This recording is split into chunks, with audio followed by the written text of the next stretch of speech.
On dit que le crime ne paie pas, mais pour ces barons de la drogue, leur existence en tant que plus grands trafiquants du monde leur a permis d'acquérir certaines des demeures les plus luxueuses que l'argent puisse acheter. Hélas, ils n'ont pas pu conserver ces propriétés très longtemps. Rejoignez-nous tandis que nous vous emmenons à travers 15 demeures abandonnées de barons de la drogue. Numéro 15. La Casa Mala de Pablo Escobar. Située le long des côtes immaculées de Tulum, au Mexique, la Casa Mala faisait partie d'un vaste réseau d'actifs et de propriétés achetés par Pablo Escobar dans les années 1980. L'empire criminel d'Escobar était alors à son apogée et la Casa Mala n'était qu'un achat parmi d'autres, incluant des voitures de luxe, de nombreuses maisons. L'une des principales raisons pour lesquelles Escobar fit l'acquisition de la Casa Mala était son emplacement dans la jungle de Tulum, une zone reculée du Mexique. La Casa Mala représentait également l'immense richesse de Pablo Escobar. On estimait qu'Escobar et le cartel de Medellín gagnaient environ 450 millions de dollars par semaine, et la fortune personnelle d'Escobar était estimée à environ 25 milliards de dollars. Ce niveau de richesse se reflétait dans la Casa Mala.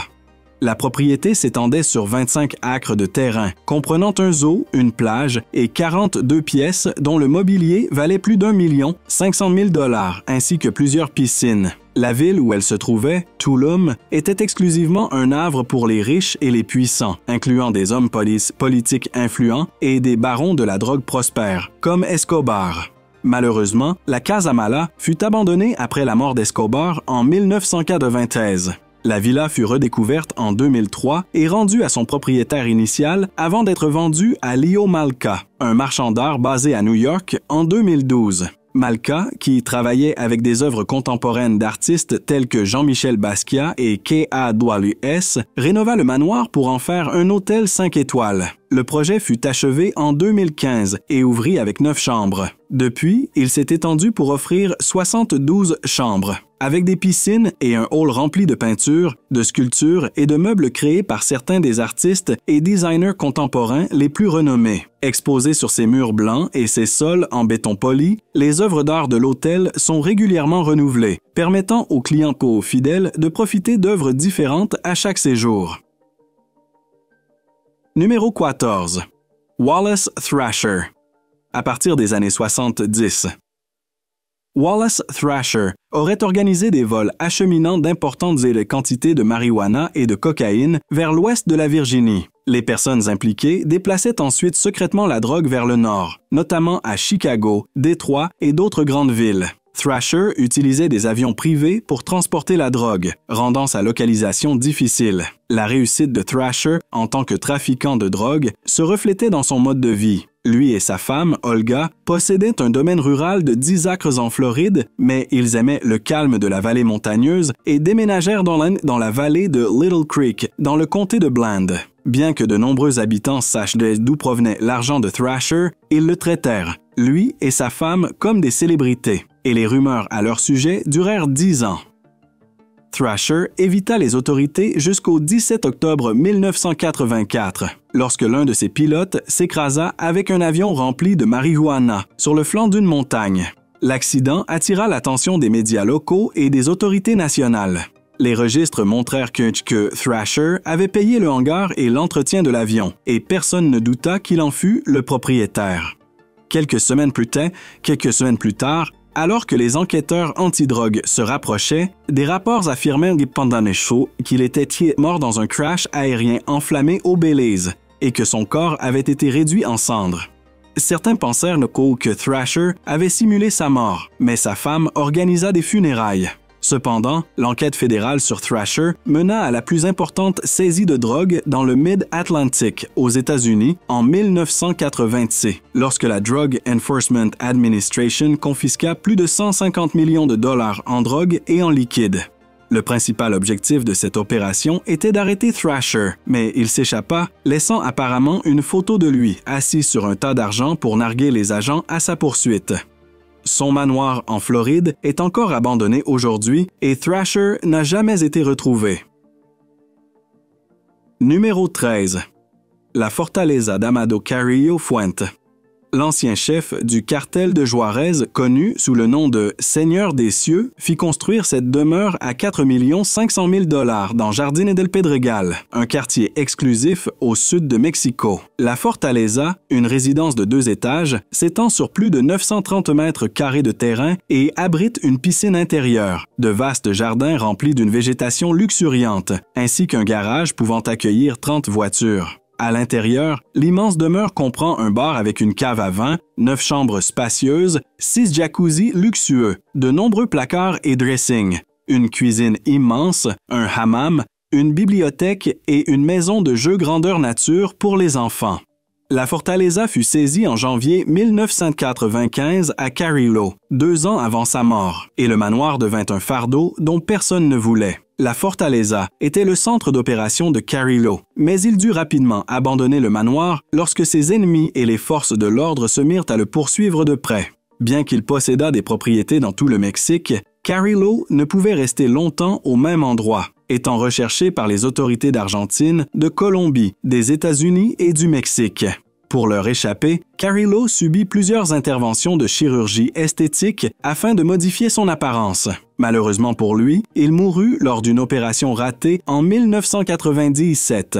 Des années après sa mort, le manoir de Carrillo posa problème au gouvernement mexicain. Ils tentèrent de le faire gagner lors d'une loterie, mais très peu de personnes furent intéressés. La propriété resta aux mains de l'Institut pour rendre au peuple les biens volés, un organisme gouvernemental créé par le président mexicain Andrés Manuel López Obrador pour liquider les avoirs saisis aux organisations criminelles et aux fonctionnaires corrompus. En mai 2020, le manoir fut mis aux enchères et sans succès, car le gagnant ne régla pas le montant, laissant la demeure entre les mains du gouvernement. Numéro 12. Le manoir rose. Cette grande demeure aux murs roses possède un passé criminel sombre. Le manoir et hôtel néo-gothique, abandonné près de Prelelili, au pays de Galles, semble avoir été utilisé par des trafiquants de drogue depuis sa fermeture et son abandon, il y a 25 ans. Des personnes explorant d'anciennes demeures l'ont découvert par hasard. Les photos prises par ces visiteurs montrent du matériel récemment utilisé pour l'exploitation d'une plantation de cannabis à l'intérieur du manoir. Le matériel électrique et les outils de plantation étaient encore visibles à l'intérieur du bâtiment. Une photo révèle des vitraux colorés, rappelant l'élégance passée de cette demeure, mais cette beauté a désormais disparu. À partir de 1750, Thomas et Hannah Jones y vivaient. Leur fils, le peintre paysagiste Thomas Jones, en hérita en 1789. Plus tard, l'héritière fortunée Clara Thomas en devint propriétaire. En 1952, la maison fut vendue aux enchères et rachetée par 2 couples qui la transformèrent en hôtel et centre de promenade à poney, l'un des premiers au pays de Galles. L'hôtel ferma en 2008 et fut racheté par un homme d'affaires londonien, mais il resta abandonné depuis. Bien que des preuves indiquent que la propriété ait servi de ferme de cannabis, rien ne prouve que le propriétaire actuel était au courant ou impliqué dans une quelconque activité criminelle. Malgré le caractère suspect de la situation, les autorités n'ont entamé aucune procédure contre l'homme d'affaires dont le nom reste inconnu. Numéro 11. Le manoir Grow Up. L'emplacement du Grow Up Mansion de King City était resté secret au Canada jusqu'à ce que quelqu'un affirme sur les réseaux sociaux que la propriété avait servi à cultiver de la marijuana. Le manoir abandonné fut répertorié dans les lieux abandonnés de l'Ontario en mars 2015 et la nouvelle se répandit rapidement dans tout le pays. Les cultures de cannabis d'intérieur étaient devenues courantes en Ontario au moment de la découverte du manoir, ce qui fit douter de la légalité de l'opération et de l'identité du propriétaire. Le manoir fut initialement construit en 1995 pour l'homme d'affaires britannique George Fager. Fager dirigeait une entreprise nommée Canadian All-Terrain Vehicle Manufacturing, qui vendait des pièces automobiles à assembler soi-même. L'entreprise était codétenue par le fils de George, Robert Fager. Elle ferma en 2004 en raison de pratiques commerciales inappropriées. En 2008, la maison fut achetée par la famille Green. Des recherches indiquent que Jeff Green y vécut avec ses 4 enfants, âgés de 8 à 17 ans, pendant environ 4 ans. La maison fut ensuite mise en vente par Martin Shakend Realty. Certains pensent que la maison fut rachetée par 2 investisseurs immobiliers qui y lancèrent une culture de cannabis. Cette information n'est pas totalement fiable et pourrait être confondue avec une autre histoire d'exploitation illégale. On sait toutefois qu'une culture de cannabis s'est déroulée dans la demeure, considérée d'abord comme légitime. À ce jour, on ignore toujours qui gérait l'opération. Le manoir, d'une valeur de 1 700 000 $, était situé sur 2 hectares de terrain avec une piscine extérieure, une terrasse et un court de tennis. À l'intérieur, la maison offrait une cuisine de créateur, 6 salles de bain, une grande salle de loisirs, un sauna, un escalier en colimaçon, un mur de rocaille en cascade et des puits de lumière. Lorsque la nouvelle du manoir se propagea sur les réseaux sociaux, de nombreuses personnes spéculèrent. Beaucoup pensaient qu'il s'agissait d'une maison utilisée pour la culture illégale de cannabis, tandis que d'autres croyaient qu'elle appartenait à des trafiquants de drogue. Numéro 10. Joaquín El Chapo Guzmán. D'après les habitants mexicains, Joaquín El Chapo Guzmán possédait une telle fortune qu'il détenait des maisons sur chaque plage du pays. Il fut l'un des trafiquants de drogue les plus prospères de l'histoire et joua un rôle majeur dans la vague de cocaïne des années 1990. Ce succès dans le trafic de drogue finança son style de vie extravagant. Il possédait de grands félins exotiques qui se promenaient dans ses propriétés, se rendaient en Suisse pour des opérations anti-rides, jouaient à Macao et voyageait dans des avions privés. L'une de ses propriétés les plus prisées était son manoir d'une valeur de 10 millions de $ sur la côte du Pacifique, dans la station balnéaire d'Acapulco. Le manoir comportait des piscines, un court de tennis, ainsi qu'un zoo avec un petit train permettant de parcourir le domaine et d'observer les lions, les tigres et les panthères bourragnes qui y vivaient. En 1993, il abandonna le manoir suite à des conflits internes au sein du cartel de Sinaloa et aux enquêtes menées par les autorités américaines et mexicaines. Il s'enfuit à Tonalá, dans le Jalisco, où il possédait, semble-t-il, un ranch. Puis il se rendit à Mexico et séjourna dans un hôtel pendant environ 10 jours. Il rencontra un associé à un endroit tenu secret et lui remit 200 millions de $ pour subvenir aux besoins de sa famille pendant son absence. Il donna la même somme à un autre employé afin d'assurer la continuité des activités du cartel de Sinaloa durant sa cavale. Les autorités l'arrêtèrent au Guatemala en 1993, mais il s'échappa de prison en 2001. Elles l'appréhendèrent de nouveau en 2014, mais il s'évada l'année suivante d'une prison de haute sécurité grâce à un tunnel d'1,5 km dont l'entrée se trouvait dans la douche de sa cellule. En 2018, le gouvernement mexicain fit gagner son manoir lors d'une loterie. Numéro 9. L'Hacienda Napol de Pablo Escobar. L'Hacienda Napol, l'une des propriétés luxueuses de Pablo Escobar, se trouvait à Puerto Triunfo, en Colombie. Ce fut la résidence notoire de l'ancien baron de la drogue. Construite de manière somptueuse, elle comprenait un zoo, une arène de corrida, une piste d'atterrissage et un lac privé. Le domaine reflétait l'immense richesse et le pouvoir d'Escobar en Colombie, alors qu'il était l'un des trafiquants de drogue les plus redoutés au monde. La propriété était située à mi-chemin entre Bogota et Medellín, le long de la route principale.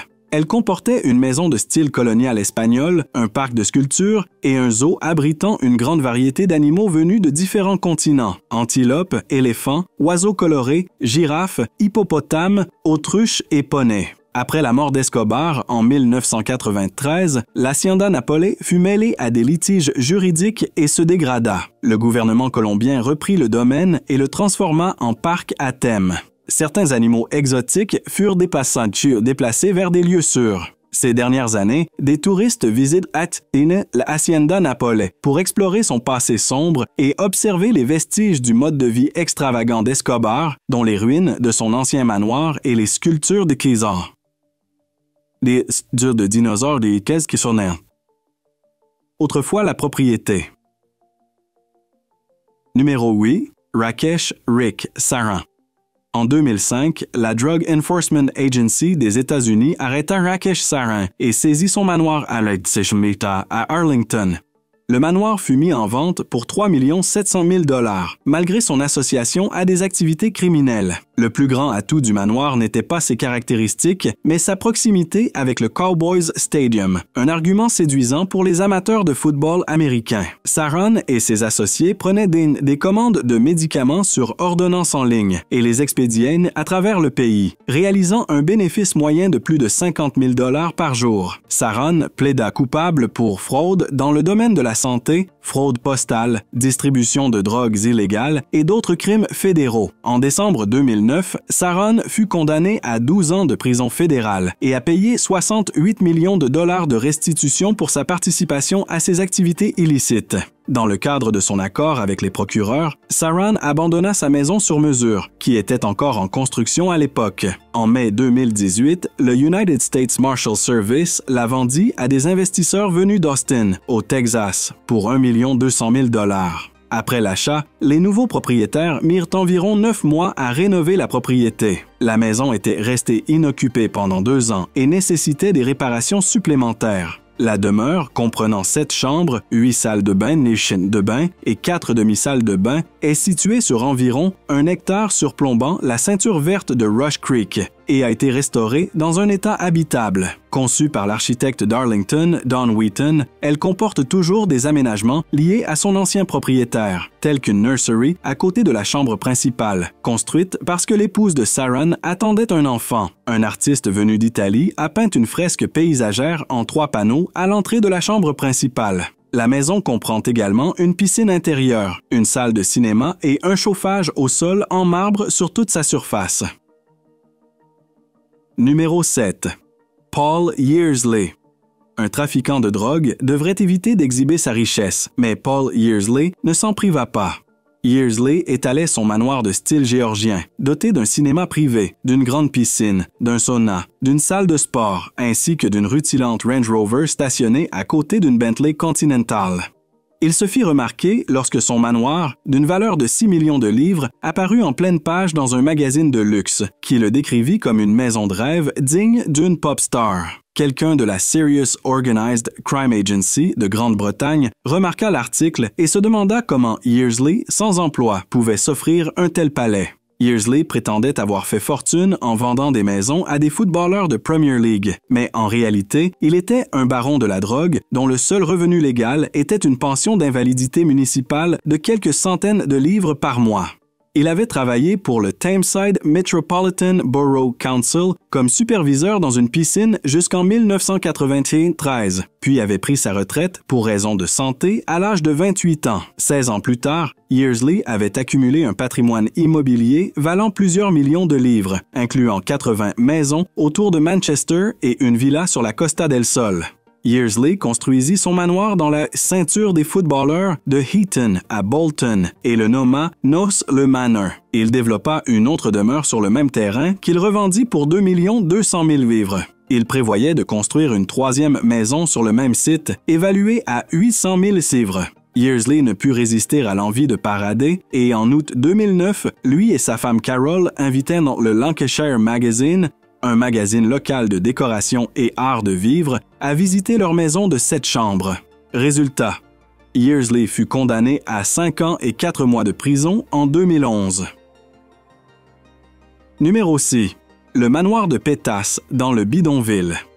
Au cœur d'un des bidonvilles les plus dangereux et pauvres, le Complexo do Alemão à Rio de Janeiro, au Brésil, le baron de la drogue Pétasse avait construit son luxueux manoir secret. Tout autour, les gens vivaient dans une pauvreté extrême, mais la base somptueuse du criminel était un édifice de 3 étages avec une piscine sur le toit scintillant au soleil, des salles de bain avec jacuzzi à bulles, une cuisine professionnelle remplie d'appareils en acier inoxydable, la climatisation et des téléviseurs à écran LCD dans chaque pièce. La maison de 3 étages possédait également une discothèque privée où Pétasse dansait sur les rythmes de son musicien préféré, Justin Bieber. La police et l'armée découvrirent cette demeure luxueuse lors du nettoyage de la zone, autrefois contrôlée par les trafiquants, afin de préparer la ville pour les Jeux olympiques d'été de 2016. Avant ces opérations, des favelas comme le Complexo do Alemão étaient totalement dominés par les gangs et la police n'y avait pas accès. Il fallut 3 heures aux forces de l'ordre pour atteindre le manoir, perché au sommet d'une colline d'où les criminels pouvaient au moins surveiller toute la zone. Pétasse brisa des murs dans son manoir pour récupérer drogue, argent et armes avant de s'échapper. Toutefois, la police parvint à saisir 6000 kg de drogue et d'importantes saules quantités d'armes. Numéro 5. Amado Carrillo Fuente. Encore. Compte tenu de la réussite de Fuente, il est logique qu'il figure 2 fois sur notre liste. Il possédait un autre somptueux manoir qu'il dut abandonner en tentant d'échapper à la loi. Carrillo construisit ce manoir en 1992, s'inspirant de Scheherazade, la figure principale des contes du Moyen-Orient connue sous le nom des 1001 nuits. La demeure de Carrillo, qu'il baptisa 1001 noches, en français 1001 nuits, était dotée de multiples chambres, chacune avec son propre dressing en cèdre. Le manoir comptait plusieurs bains à remous aux finitions argentées ainsi qu'une piscine. Il était également parcouru de tunnels secrets souterrains, dont l'un fut découvert lors de sa démolition. Ce passage, situé près de l'entrée principale, avait des plafonds d'environ 2 mètres de haut, mesurait 60 et 1 mètre de long et était agencé en forme de carré. Après la mort de Carrillo, le manoir fut laissé à l'abandon et attira des toxicomanes qui s'y installèrent, provoquant la détérioration de la demeure, désormais recouverte de graffitis. Le manoir 1001 noches fut mis en vente en 2006, mais ne trouva jamais preneur. En 2009, le gouverneur de Sonora, Eduardo Bourse, ordonna sa démolition. Cependant, ce ne fut qu'à la fin du mois de septembre 2020 que des ouvriers furent envoyés pour abattre le palais de Carrillo. Numéro 4. Davy Leonel Rivera. Davy Leonel Rivera fut le chef légendaire du cartel hondurien Los Cachiros qui avoua avoir participé à l'assassinat d'au moins 78 personnes et finit par trahir ses associés. Aujourd'hui, Rivera est l'homme qui l'a contribué à renverser, l'ancien président hondurien Juan Orlando Hernández, sont détenus par les autorités américaines. Mais son manoir, qui abritait des animaux exotiques allant des tigres aux hippopotames, est sous la garde du gouvernement hondurien. Le manoir comptait 58 espèces animales ainsi qu'une tyrolienne, un mini-train et une piste de karting avec un kart fonctionnel. Les grands félins vivent dans des cages en métal et consomment environ 5000 kg de poulet par mois, ce qui est devenu un fardeau financier sans l'argent de la drogue de Rivera pour couvrir les frais. Dès le début, Rivera et son frère avaient ouvert leur terrain de jeu au public, facilitant ainsi l'achat d'animaux exotiques par des trafiquants de drogue. Mais les visites ne revêtaient aucun caractère éducatif. Pas de guide, pas de panneau détaillant l'origine, l'âge ou l'environnement naturel des animaux. La plupart des bêtes n'ont pas quitté leur cage depuis des années, depuis que le gouvernement a pris le contrôle en 2013. Numéro 3. Le manoir de Pablo Escobar à Miami. Escobar ne possédait pas seulement des maisons au Mexique et en Colombie. Il avait aussi des demeures aux États-Unis. Son manoir rose à Miami, en Floride, était un lieu extravagant. Bien que luxueux, il servait également de cachette pour l'argent. Lors de sa reconstruction en 2016, un ouvrier du bâtiment nommé Miguel Matt découvrit un coffre-fort dissimulé dans les fondations de béton du dernier mur à démolir. Le coffre-fort, muni d'une combinaison, mesurait 60 et 1 cm de côté et pesait plus de 90 kg. Au début, le nouveau propriétaire, Christian de Berdoire, ne crut pas Matt jusqu'à ce qu'il constate lui-même la découverte. Plus tôt, Berdoire, fondateur de Chicken Kitchen, et sa femme, Jennifer Vallopi, avaient déjà trouvé un coffre-fort encastré dans le sol de la propriété, mais il avait été volé par leurs ouvriers. Cette fois-ci, ils furent plus prudents. Ils fixèrent le coffre-fort sur un camion à plateau, le transportèrent vers un lieu sûr, l'ouvrirent et en révélèrent le contenu aux autorités seulement. La propriété avait été saisie par le gouvernement américain en 1987, puis acquise par un propriétaire privé, Christian de Berdoire, en 1990. Le manoir comptait 4 chambres, 6 salles de bain, une piscine et un garage. Il resta vide durant des années après avoir été sévèrement endommagé par un incendie. Numéro 2. Darren Odell Jones. Manoir dans le nord de Houston, autrefois pris à l'ancien baron de la drogue Darren Odell Jones, fut mise aux enchères par les United States Marshals en 2010. Les personnes intéressées furent invitées à soumettre leurs offres à partir de 491 000 $ en ligne avant la date finale des enchères, le 30 mars 2010. Jones, ancien propriétaire du manoir, purgeait une peine de 11 ans de prison pour avoir dirigé un empire de la drogue à Houston, au Texas. Les enquêteurs révélèrent que son opération fournissait des milliers de kilogrammes de cocaïne et entretenait des liens avec les cartels mexicains. En plus de la maison, Jones accepta de remettre une Mercedes S 550 de 2007, une Maserati de 2006, $1 million en argent de la drogue, une Chevrolet Avalanche de 2007, une Saturn Vue de 2002 et une Bavarian Motor Works X5 de 2001.